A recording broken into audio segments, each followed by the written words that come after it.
అందరికీ నమస్కారం అండి.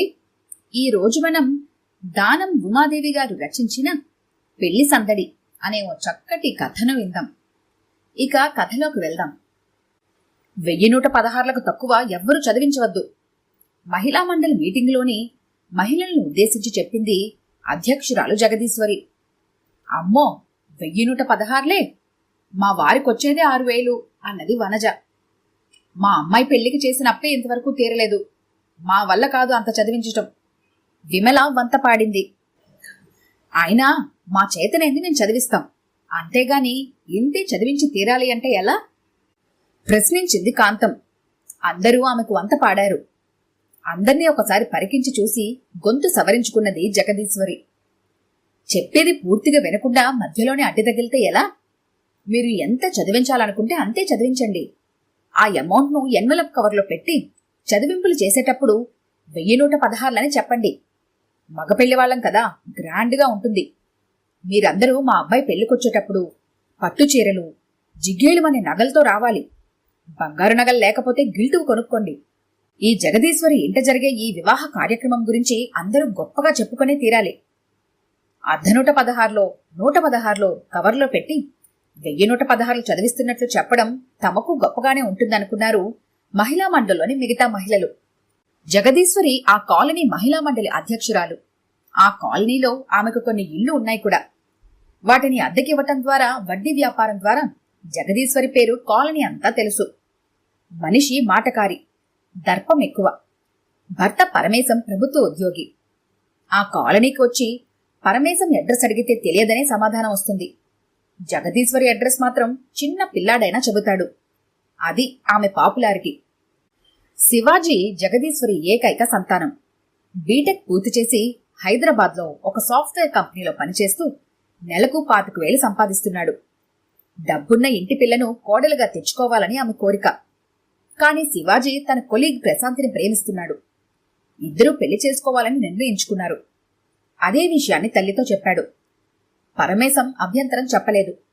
కాని జగదీశ్వరి మాత్రం ఇంతెత్తున లేచింది. పెళ్లంటూ చేసుకుంటే ప్రశాంతిని చేసుకుంటా, లేదంటే ఇలానే ఉండిపోతా అని శివాజీ కరాఖండిగా చెప్పడంతో జగదీశ్వరి దిగిరాక తప్పలేదు. కట్నకానుకలు ఇవ్వటం తమ వల్ల కాదని చేతులెత్తేశారు ప్రశాంతి తల్లిదండ్రులు. కనీసం పెళ్లైనా చేస్తారా? అది చేత కాదా? వెటకారంగా అడిగింది జగదీశ్వరి. పెళ్లి తామే చేస్తామన్నారు. చాలా గ్రాండ్గా పెళ్లి చేయాలి. అమ్మాయికి 25 సవర్లన్నా బంగారం పెట్టాలి. నీకు చేత కాకపోతే చెప్పండి, పెళ్లి నేనే జరిపిస్తాను అన్నది జగదీశ్వరి దర్పంగా. పెళ్లి కన్యాదాత చేయటమే ఆచారం కాబట్టి తామే చేస్తామని చెప్పాడు కాబోయే వియంకుడు. 4 రోజుల్లో పెళ్లి. కాలనీ వాళ్ళందరినీ పెళ్లికి పిలిచి 3 బస్సులు ఏర్పాటు చేసింది.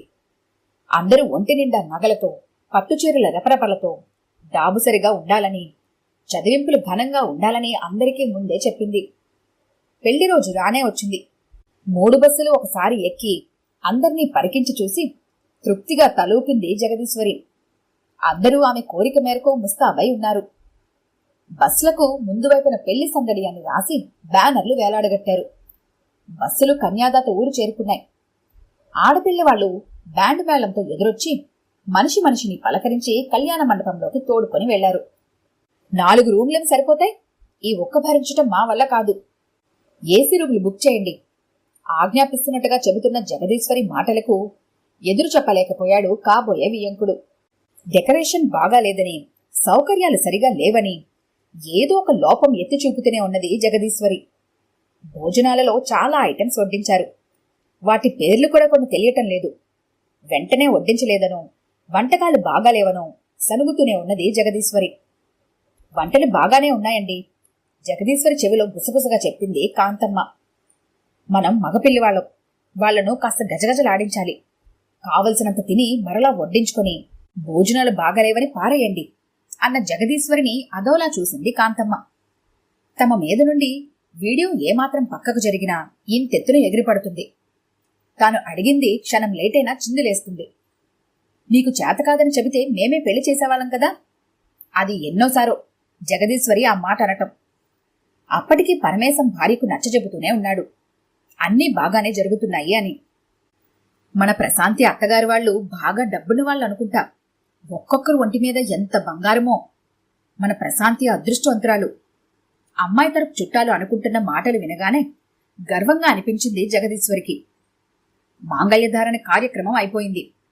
తలంబ్రాలు అనంతరం మగపిల్లి వాళ్ళందరూ 1116 ఇంకొంతమంది అత్యుత్సాహంతో 5016 చదివిస్తుంటే అందరూ గొప్పగా చెప్పుకోసాగారు. అప్పగింతల కార్యక్రమం కూడా అయిపోయింది. తనతో పాటు పెళ్లికొచ్చిన వాళ్ళందరికీ కూడా బట్టలు పెట్టాలని జగదీశ్వరి షరతు పెట్టడంతో చేతులెత్తేశాడు వియ్యంకుడు. ఇప్పటికే చాలా ఖర్చయింది. అమ్మాయి బంగారం పట్టుచీరలకే 2.5 లక్షలయ్యాయి. హాలు భోజనాలు 3 లక్షలు దాటాయి.